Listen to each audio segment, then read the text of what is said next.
శ్రీరామ్ జై శ్రీరామ్ జై శ్రీరామ్ జై శ్రీరామ్ జై శ్రీరామ్ జై శ్రీరామ్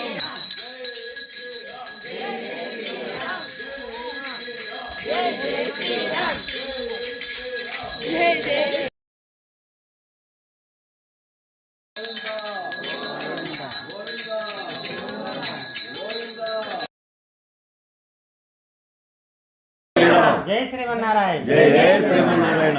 ఇవాళ మన వ్రతంలో ఎన్నో రోజు అంటే పరిపూర్ణం అయిందా?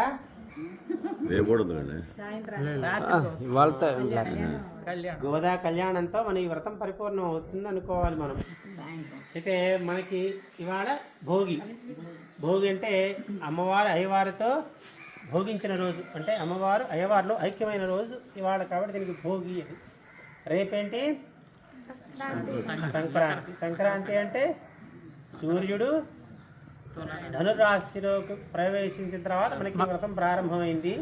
సూర్యుడు మకర రాశిలోకి ప్రవేశించేంత వరకు ఈ వ్రతం కొనసాగుతూనే ఉండాలి కదా. మరి అలా సూర్యుడు మకర రాశిలోకి ప్రవేశించేది రేపు కాబట్టి దీనికి మకర సంక్రమణం అని పేరు వచ్చింది. మకర రాశిలోకి ప్రవేశించాలి కాబట్టి మకర సంక్రమణం అని పేరు వచ్చింది.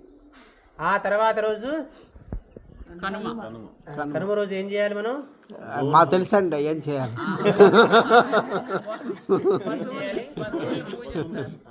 ప్రతి మనకి వ్యవసాయంలో అలాగే మన ఎక్కడికైనా వెళ్ళాలి అంటే ఇదివరకు రోజుల్లో వాహనాలంటే గుర్రము, ఎడ్ల బండి ఇవే వాహనాలుగా ఉంటూ ఉండేవి, లేదా ఏనుగులు ఇవే వాహనాలుగా ఉంటూ ఉండేవి. ఈ కనుమ రోజున ఏం చేసేవాళ్ళంటే ఈ మనకి మేలు చేసే ఈ ఆవులు, ఎద్దులు, అట్లాగే గుర్రాలు, ఏనుగులు వీటన్నిటిని కూడా చక్కగా వాటికి స్నానం చేయించి వాటికి ఏవేవి ఇష్టమో అవల్లా వాటికి సమర్పించేవాళ్ళు.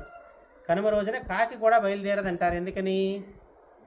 మనం చక్కగా ఒక ఎద్దులు, 2 ఎద్దులు ఉన్నాయి, ఆ ఎద్దులకి చక్కగా పూజ చేసి వాటి మీదకి ఎక్కి కూర్చుంటామా? ఆ రోజున మనకి సెలవులు ఉంటాయి, వాటికి సెలవులు ఉండవు కదా.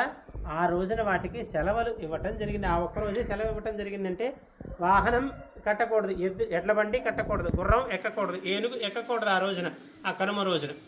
అందుకని మన పెద్దవాళ్ళు ఏం చేశారంటే ఆ పూజ చేసిన తర్వాత వాటికి ఇష్టమైనటువంటి పెట్టిన తర్వాత ఆ రోజు వాటికి సెలవు ఇవ్వటం జరిగింది. ఇది కనుమ యొక్క ముఖ్య ఉద్దేశ్యం. కనుమ రోజు కాకి కూడా బయలుదేరదంటారు. విన్నారో లేదా ఈ మాట మీరు? ఎందుకని బయలుదేరదంటే ఈ వాహనం అనేది మనం అధిరోహించకూడదు కాబట్టి ఆ రోజున అట్లా అని చెప్పారు మన పెద్దవాళ్ళు. ఏదైనా కొత్త బండి కానీ కొత్త కారు కానీ కొనగానే ఏం చేస్తారు? దాని కింద 2 నిమ్మకాయలు పెడతారు. నిమ్మకాయలు ఎందుకు పెడతారు? ఇది పూర్వం నుంచి వస్తున్నటువంటి ఆచారం. ఈ గుర్రాలకి, ఎద్దులకి కాళ్ళ మధ్యలో చిన్న చిన్న సూక్ష్మ క్రిములు చేరి వాటికి ఇబ్బంది కలిగిస్తూ ఉంటాయట.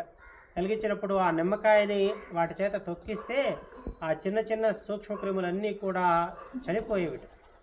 ఆ చనిపోతాయి కాబట్టి వాటి చేత నిమ్మకాయలు తొక్కిస్తారు. మనం బళ్ళకి నిమ్మకాయలు తొక్కిస్తున్నామో, ఎందుకు తొక్కిస్తున్నామో తెలియదు, వాళ్ళు ఎవడో చెప్పాడు, మనం చేస్తున్నాము. దాని వెనకాల ఉన్నటువంటి ముఖ్య ఉద్దేశాలు ఇవి. దయచేసి మీరు ఇవన్నీ కూడా పాటించండి. అంతేకాకుండా ఆదివారం రోజున సూర్యుడి కంటే ముందు నిద్ర లేవండి. అట్లాగే ఆ రోజున మద్యము, మాంసము ముట్టకండి. ఆ తర్వాత క్షురకర్మ చేయించుకోకండి. క్షురకర్మకి ఆయుష్కర్మ అని పేరు. ఏంటి?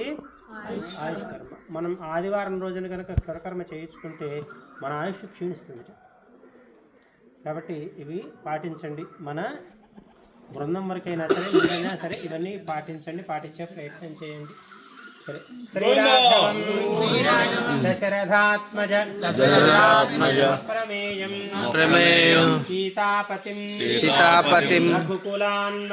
రఘుకులాన్వయ రత్నదీపం ఆజానుబాహుం అరవింద దళాయతాక్షం రామం నిశాచర వినాశకరం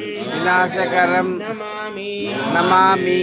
కర్కటే కర్కటి పూర్వ ఫల్గుణ్య పూర్తి పల్గొన్య తులసి తులసి కాననోద్భవ గణనోద్భవ పాండ్యే పాండ్యే విశ్వంభరాం విశ్వంభరాం గోదాం గోదాం వందే వందే శ్రీరంగనాయకి శ్రీరంగనాయకి చెప్పండి.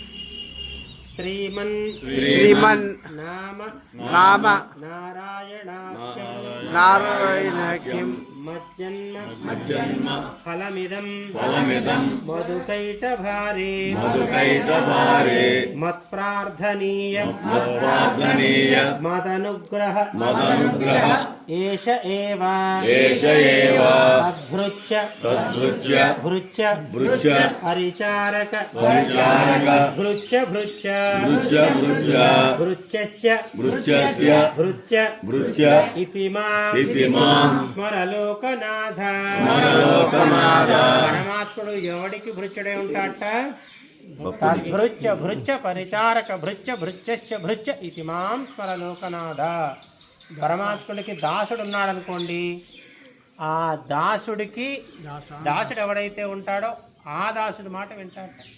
ఆ దాసుడికి ఇంకెవడైనా ఇంకొక దాసుడు ఉన్నాడు అనుకోండి, ఆ దాసుడి మాట వింటాడట. ఇప్పుడు రఘునాథ స్వామికి నేను దాసుడిని. నాకు ఇంటికి వెళ్ళిన తర్వాత నా భార్య ఏం చేస్తుంది? మంచినీళ్ళు ఇవ్వటం, అన్నం పెట్టడం, ఇవన్నీ చేస్తుంది.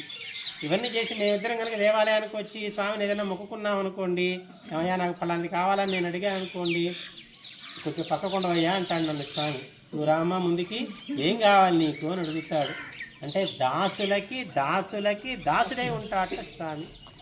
అలాంటి కళ్యాణ గుణాలు కలిగినటువంటి మన ఆ స్వామి యొక్క నగర సంకీర్తన మనం అంతా కూడా మాసం అంతా చేసి ఈ నెలంతా కూడా మనం ఉపవాసం ఉన్నామా లేదా? ఉన్నామా ఉపవాసం? ఉన్నాం. గట్టిగా చెప్పట్లే ఎవరు. ఉపవాసం ఉన్నామా? ఉపవాసం అంటే నిరంతర నామస్మరణ. చూడండి, మీరు పొద్దున పూట మీరు ఈ వింటవన్నీ మీకు తర్వాత అవే అంటూ ఉంటారు, మీకు తెలియకుండానే. అలా జరిగిందా లేదా మీకు? ప్రతి రోజంతా కూడా అవే మనకి మారుమ్రోగుతూ ఉంటాయి, మనకి తెలియకుండానే మనం అంటూ ఉంటాం. ఇదే ఉపవాసం. అర్థమైందా? ఉపవాసం అంటే ఇదే ఉపవాసం. అంటే అన్నం మానటం ఉపవాసం కాదు. అన్నం మానటం ఉపవాసం కాదు. ఈ నామస్మరణ చేయటమే ఉపవాసం. మనం చాలా మంచి ఉపవాసం చేశామనే చెప్పుకోవాలి. అంతేనా? చేశామా లేదా? గట్టిగా చెప్పట్లే ఎవరు? జై శ్రీమన్నారాయణ.